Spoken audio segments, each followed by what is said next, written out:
2024 ఎన్నికల సమరానికి సిద్ధమై మనం ఇవాళ ఇక్కడ మమేకమై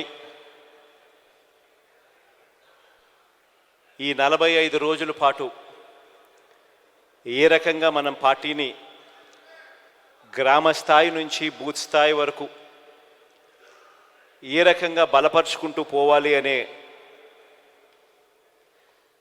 కార్యక్రమం మీద అవగాహన పెంచుకుంటూ ఈరోజు ఇక్కడ ఏకమయ్యాం.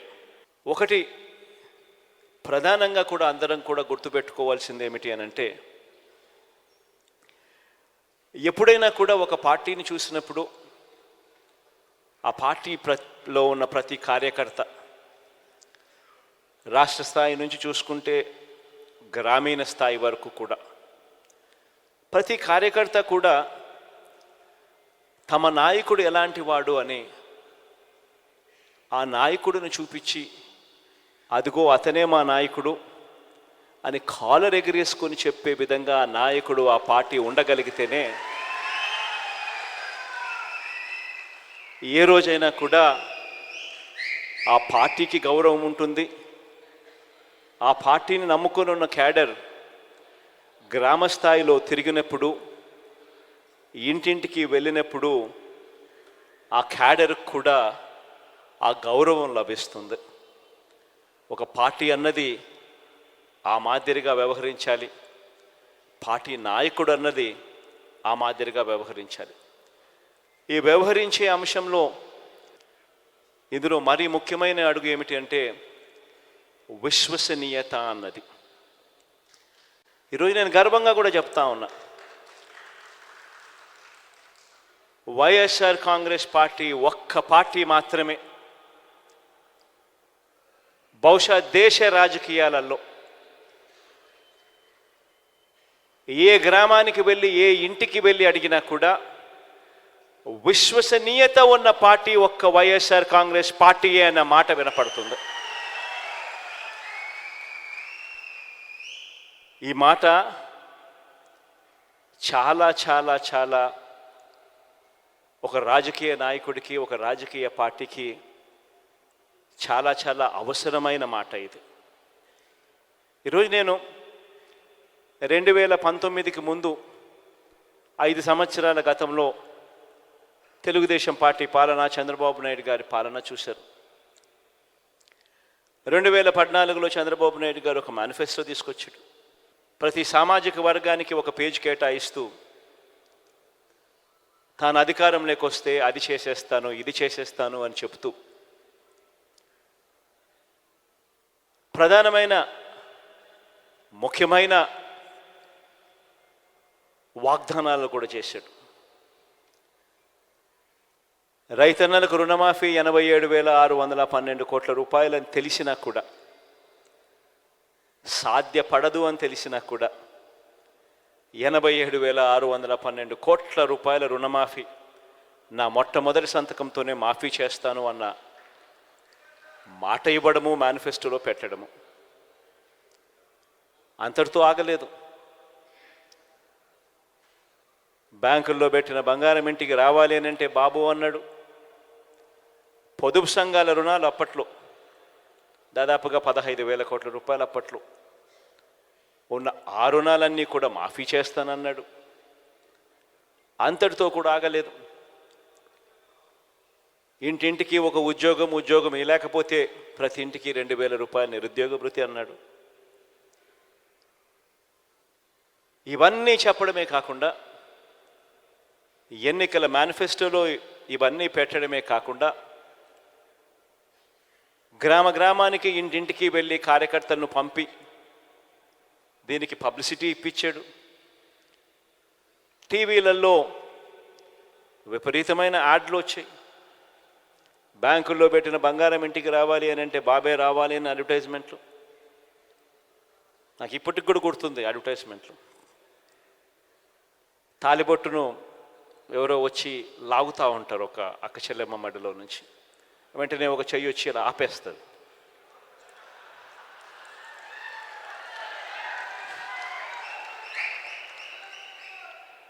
ఆపితే వెంటనే మాటలు వెనకాల నుంచి, బాబు వస్తాడు, బ్యాంకులో పెట్టిన బంగారం ఇంటికి వస్తుంది అని. రకరకాలుగా ఇలాంటి వాగ్దానాలు. 2014లో చంద్రబాబు నాయుడు గారు ఇలాంటి మాటలు చెప్పినప్పుడు మన పార్టీలో కూడా చాలామంది శ్రేయోభిలాషులు కూడా నాకు కూడా చెప్పారు, పోయేదేముంది, ఆయన చెప్తా ఉన్నాడు, సాధ్యం కాదని తెలిసిన ఆయన చెప్తా ఉన్నాడు, మనం కూడా చెప్దాము, పోయేదేముంది, ఎన్నికలు అయిపోతాయి, మన సంగతి మనం చూస్తామని చెప్పి చాలామంది నాతో కూడా అన్నారు. మన పార్టీలోనే ఉన్న వాళ్ళే. తప్పు కూడా కాదు, నేను వాళ్ళకు కూడా తప్పు కూడా అని ఎప్పుడు నేను అన్నాను. ఎందుకంటే వాళ్ళు చంద్రబాబు నాయుడు ఒకవైపున అబద్ధాలు ఆడుతూ ఉన్నాడు, కాదు సాధ్యమని తెలిసినా కూడా మోసం చేస్తూ ఉన్నాడు. మనమేమో నీతిగా నిజాయితీగా యుద్ధం చేయాలని మనం అంటా ఉన్నాం, ఈ మాదిరిగా యుద్ధం చేయడం కుదరదు అని నాకు సలహాలు కూడా ఇచ్చారు. కానీ నేనన్నా, విలువలు విశ్వసనీయత అన్న పదానికి అర్థం చెప్పా. చేయగలిగిందే మనం చెప్పాలి, చెయ్యలేము అని తెలిసినప్పుడు నోట్లో నుంచి ఆ మాట రాకూడదు అని చెప్పి.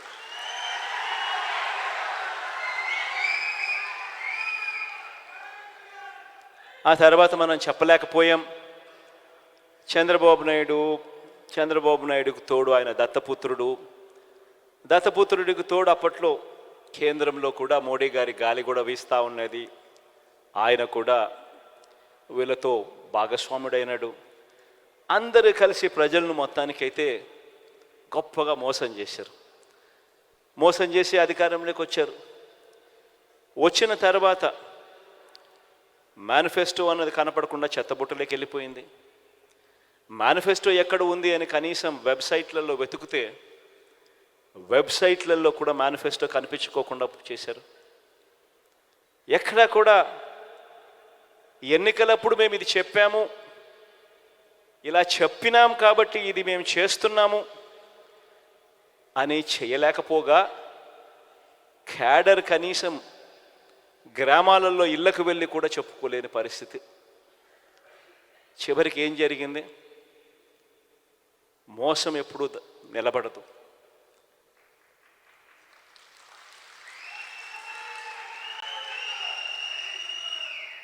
చివరికి ప్రజలు ఎంత దారుణమైన తీర్పు ఇచ్చారు అని అంటే, చంద్రబాబు నాయుడు గారి పార్టీ తరపున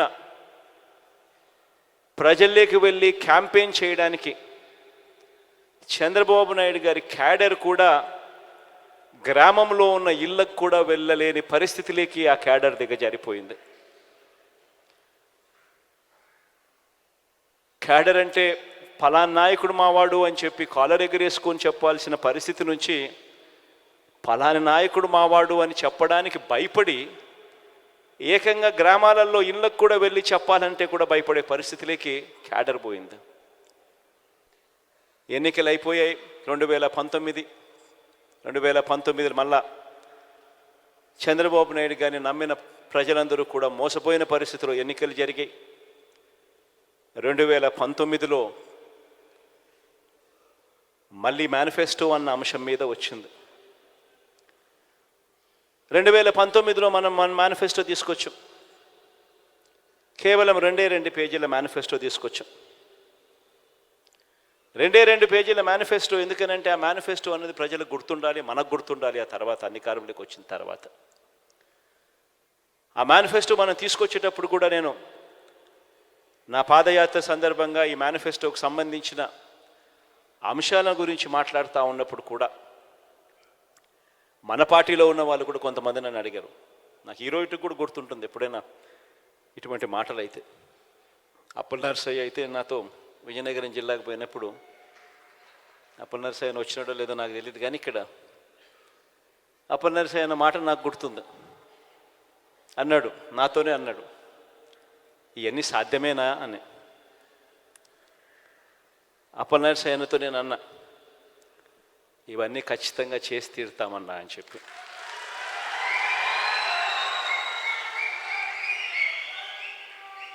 అన్ని ఆలోచన చేసిన తర్వాతనే ఈ నిర్ణయాలకు తీసుకున్నాం. అన్ని ఆలోచన చేసిన తర్వాతనే వీటి గురించి ప్రస్తావిస్తూ ఉన్నాను. ఇందులో చెప్పిన ప్రతి మాట ఖచ్చితంగా నెరవేరుస్తానన్నా అని చెప్పి నేను చెప్పాను. ఈరోజు 5 సంవత్సరాలు మన పాలన తర్వాత 2019లో బహుశా రాష్ట్ర చరిత్రలో ఎప్పుడు గతంలో చూడని విధంగా ఏకంగా 151 స్థానాలు, 175 స్థానాలకు 151 స్థానాలతో అధికారంలోకి వచ్చాం. 25 స్థానాలకు 22 ఎంపీ స్థానాలు గెలుచుకుని అధికారంలోకి వచ్చాం. వచ్చిన తర్వాత 5 సంవత్సరాల మన పరిపాలనలో ఆ మేనిఫెస్టో అనేది ఏదైతే మనం చెప్పామో, ఆ 2 పేజీల మేనిఫెస్టో అని మనం ఏదైతే చెప్పామో, ఆ మేనిఫెస్టో అన్నది నిజంగానే ఒక బైబిల్గా, ఒక భగవద్గీతగా, ఒక ఖురాన్గా భావిస్తూనే చిత్తశుద్ధితో అడుగులు వేశాం. ఈరోజు 5 సంవత్సరాల తర్వాత గర్వంగా కూడా ప్రతి క్యాడర్లో ఉన్న ప్రతి ఒక్కరూ, రాష్ట్ర స్థాయి నుంచి గ్రామ స్థాయి దాకా కూడా ప్రతి ఒక్కరూ కూడా గర్వంగా వెళ్ళి ఎన్నికల ముందు అక్క ఇది చెప్పాం,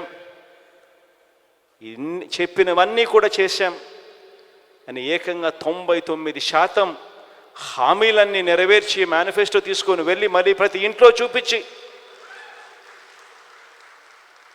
మీరే టిక్కు పెట్టండి అని అడిగే నిబద్ధత, చిత్తశుద్ధి వైఎస్ఆర్ కాంగ్రెస్ పార్టీకి మాత్రమే ఉంది అని కూడా చెప్తా ఉన్నాను.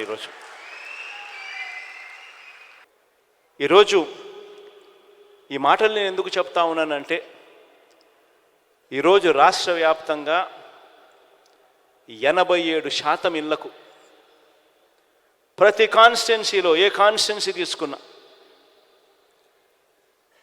87% పైచిలకు ఇళ్లకు, గృహాలకు ఈరోజు మన ప్రతి పథకము ప్రతి ఇంటికి కూడా మంచి చేయగలిగాం.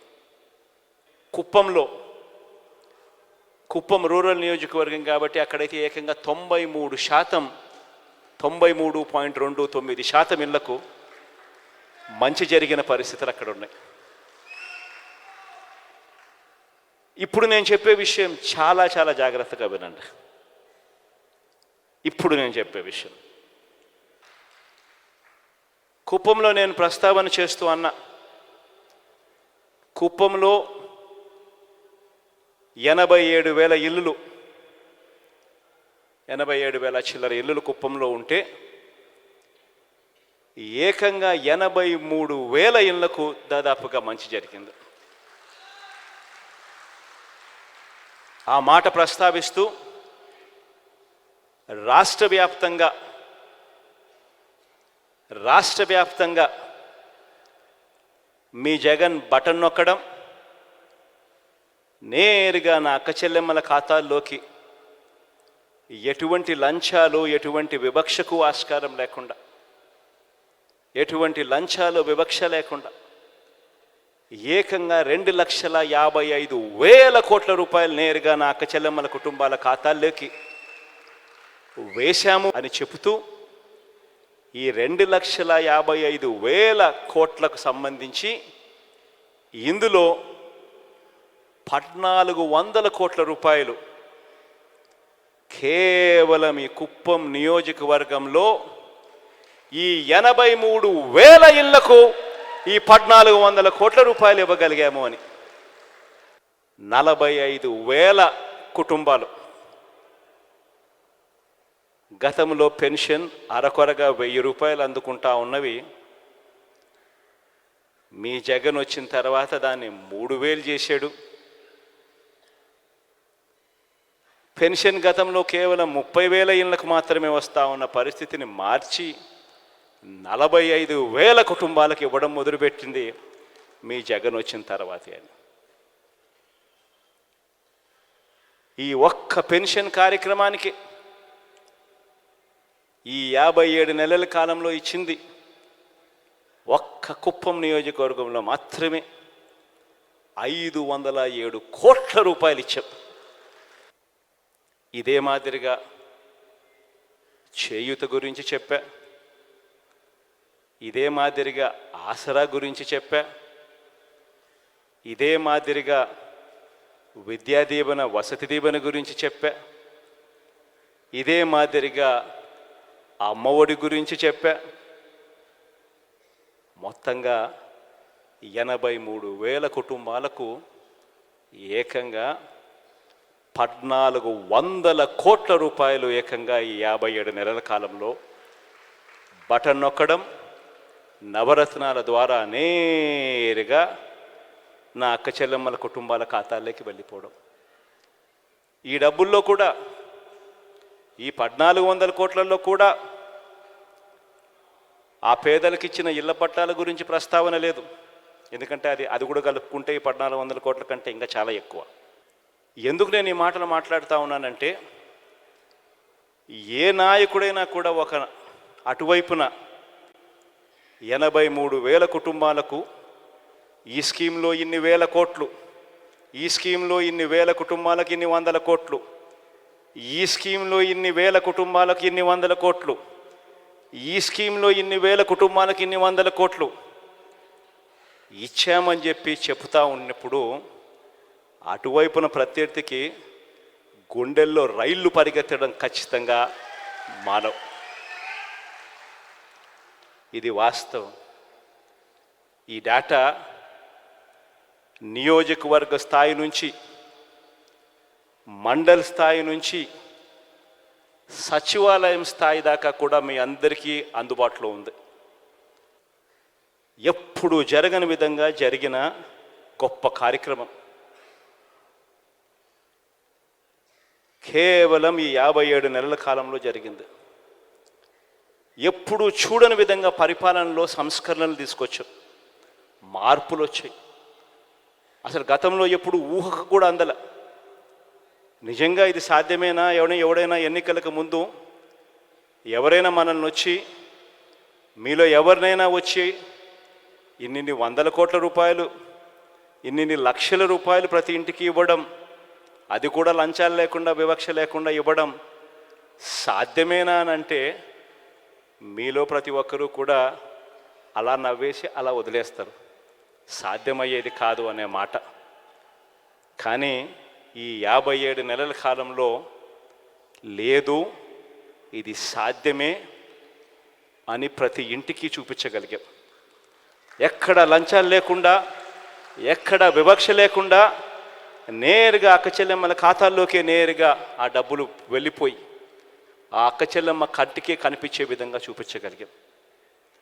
ఒక గొప్ప విప్లవాత్మక మార్పు పరిపాలనలో తీసుకొని రాగలిగాం. ఎప్పుడూ జరగని విధంగా, చూడని విధంగా. గ్రామాలలో స్కూళ్ళు మారాయి. ఎప్పుడు ఊహకు కూడా అందలేదు. డబ్బులున్న వాళ్ళకు మాత్రమే ఇంగ్లీష్ మీడియం బడులు, మంచి చదువులు, ట్యాబులు, క్లాస్ రూములలో డిజిటల్ బోధన అని గతం. ఈ 57 నెలల్లో పూర్తిగా ప్రక్షాళన జరిగి ప్రతి పేదవాడు కూడా నిజంగా పేదరికం నుంచి బయటికి పడాలి అనంటే, బయటికి రావాలి అనంటే ఆ ప్రతి పేదవాడికి కూడా క్వాలిటీ ఎడ్యుకేషన్ అన్నది ఎంత అవసరమో గుర్తించి ఆ ప్రతి పేదవాడు వెళ్ళే బడిని ఆ మాదిరిగా క్వాలిటీ ఎడ్యుకేషన్ తీసుకొచ్చిన ఏకైక ప్రభుత్వం కూడా మనది మాత్రమే అని కూడా చెప్పడానికి గర్వపడతా ఉన్నా. ఇవాళ జరుగుతూ ఉన్నది యుద్ధం కేవలం కులాల మధ్య యుద్ధం అన్నది కాదు. ఎవరైనా కులాల మధ్య యుద్ధం అని చెప్పి ఎవరైనా అంటే కాదు. ఈరోజు నా నా నా నా నేను ఎందుకంటా ఉంటానో తెలుసా?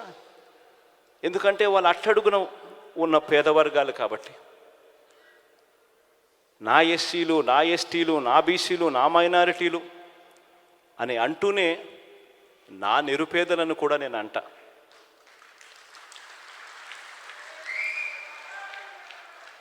ఎందుకంటానో తెలుసా? ఎందుకంటే ఓసీలలో కూడా నిరుపేదలు ఉన్నారు.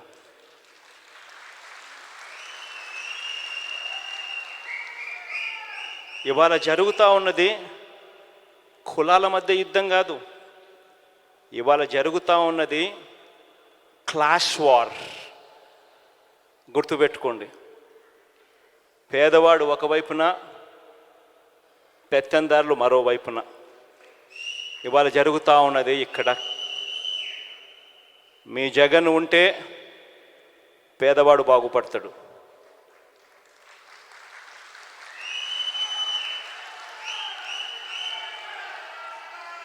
మీ జగన్ ఉంటే లంచాలు లేకుండా, వివక్ష లేకుండా బటన్లు కొనసాగుతాయి. ఇంటికే వాలంటీర్ వస్తాడు. చిక్కటి చిరునవ్వులతో అవ్వ తాతలకు తోడుగా ఉంటూ సహాయం అందుతుంది. మీ జగన్ ఉంటేనే బడులు మారుతాయి. పేదవాడు వెళ్ళే స్కూళ్ళు ఇంగ్లీష్ మీడియం అవుతాయి. మీ జగన్ ఉంటేనే గ్రామాలలో విలేజ్ క్లినిక్లు పనిచేయడం మొదలు పెడతాయి. ఆరోగ్య సురక్ష అనే కార్యక్రమం జల్లడబడుతూ ప్రతి పేదవాడికి తోడుగా ఉండే కార్యక్రమం జరుగుతుంది. ఆరోగ్యశ్రీని ఇప్పటికే విస్తరించాం. విస్తరించిన ఈ ఆరోగ్యశ్రీ ఇంకా గొప్పగా పనిచేయడం మొదలు పెడుతుంది. ఏ పేదవాడైనా కూడా అప్పుల పాలు కాకుండా ఆ పేదవాడికి వైద్యం అందే పరిస్థితి కొనసాగాలంటే కేవలం జగన్ ఉంటే మాత్రమే అది సాగుతుంది, జరుగుతుంది.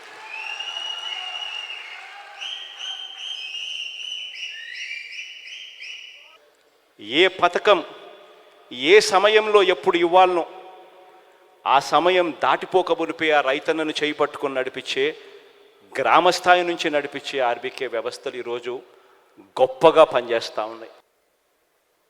ఎప్పుడు ఊహకు కూడా అందలేదు. ఫోన్లలో దిశ యాప్ పెట్టగలుగుతామని ఒక 5 సార్లు ఇలా ఫోన్ చేస్తే చాలు ఒక పోలీస్ సోదరుడు అక్క చెల్లెమ్మ దగ్గరికి వచ్చి అక్క ఏమైంది అని అడిగే పరిస్థితి తేగలుగుతాము అని ఎప్పుడు ఊహకు కూడా అందలేదు. ఈరోజు ఆ ప్రతి అక్క చెల్లెమ్మ ఫోన్లోనూ దిశ యాప్లో ఫోన్ 5 సార్లు షేక్ చేసినా చాలు, లేదా SOS బటన్ నొక్కినా చాలు, 10 నిమిషాల్లోనే వెంటనే పోలీసు సోదరుడు వెంటనే ఫోన్ చేస్తున్నాడు, 10 నిమిషాల్లో ఇక్కడికే వచ్చేస్తున్నాడు. ఎప్పుడు ఊహకు కూడా తట్టలేదు ఇట్టని చేయగలుగుతామని. మొట్టమొదటిసారిగా గ్రామాలలోనే ఒక మహిళా పోలీస్.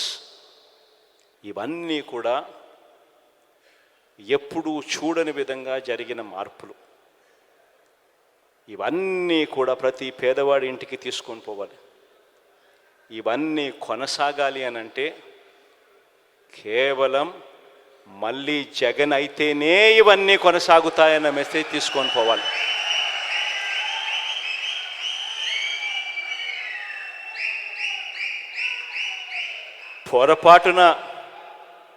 పొరపాటున మనం జగన్కి కానీ వైఎస్ఆర్ కాంగ్రెస్ పార్టీకి కానీ ఓటు వేయకపోతే,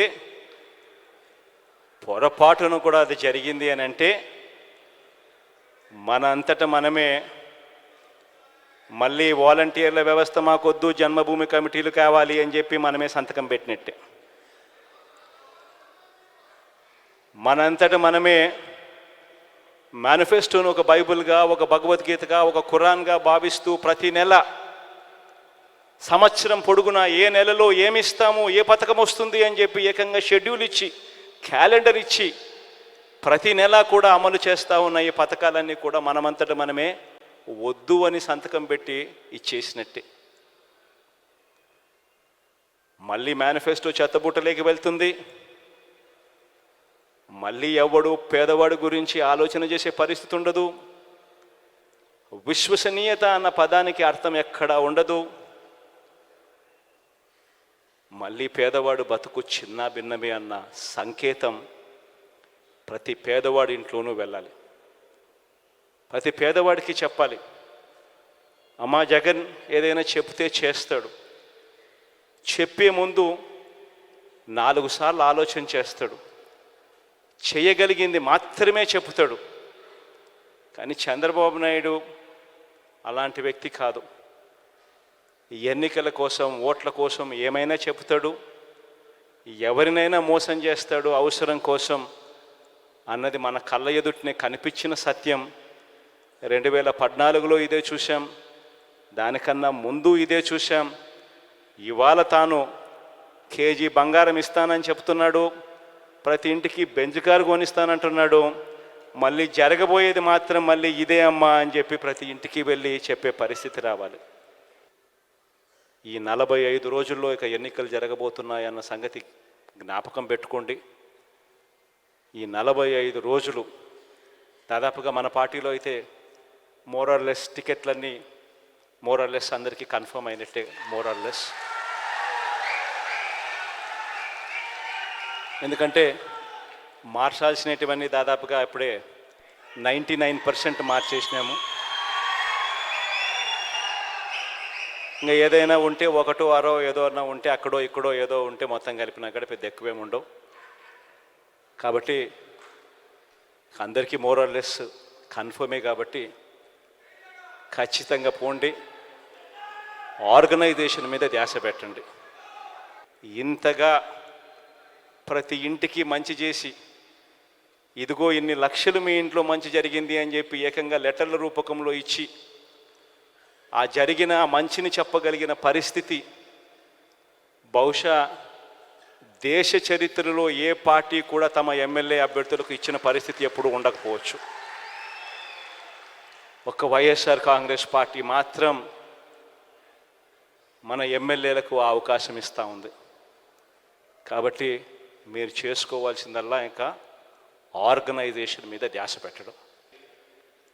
రాబోయే రోజుల్లో నేను ఒకటే చెప్తా ఉన్నా, ప్రతి నియోజకవర్గం ఏ గ్రామం తీసుకున్నా అందులో 93%, 87% ఇళ్లకు మనం మంచి చేసాం.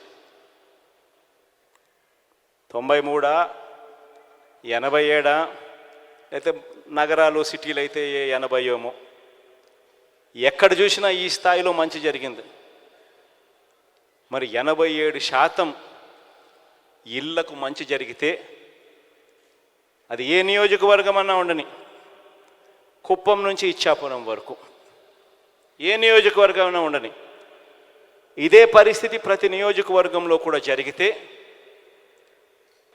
చేయగలిగినది ఏ ఇంట్లో ఎంత మంచి చేశామని ఏకంగా లెటర్లు తీసుకొని పోయి అక్క మీ ఇంట్లో ఇన్ని లక్షల రూపాయలు మంచి జరిగింది అని చెప్పి చెప్పగలుగుతా ఉన్నాం. మరి ఇంత మంచి జరిగినప్పుడు ప్రతి ఇంటికి ప్రతి గ్రామంలోనూ ఎందుకు మెజారిటీ రాకూడదు? ఆ గ్రామంలో వచ్చే మెజారిటీ ప్రతి మండలానికి ఎందుకు రాకూడదు? ఆ మండలంలో వచ్చే మెజారిటీ ప్రతి నియోజకవర్గానికి ఎందుకు రాకూడదు అని అడుగుతా ఉన్నా.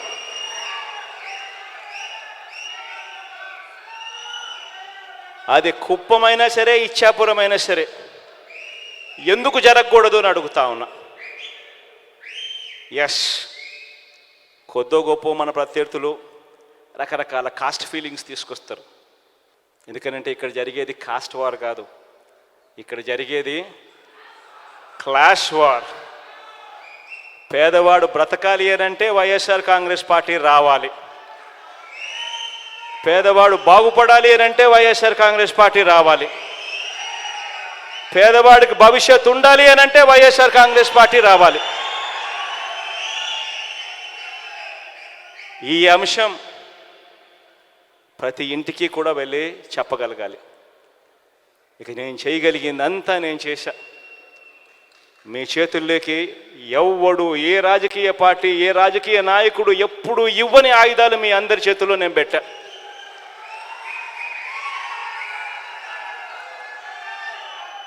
ఇక ముందుకు తీసుకొని పోయి ఎన్నికల్లో గెలిచి రావాల్సిన బాధ్యత ఇక కేవలం మీ మీద, ఈ 45 రోజుల్లో మీరు చేసే ఆర్గనైజేషన్ స్ట్రెంగ్త్ మీద మాత్రమే ఆధారపడి ఉంది అని చెప్పి మాత్రం చెప్తా ఉన్నా.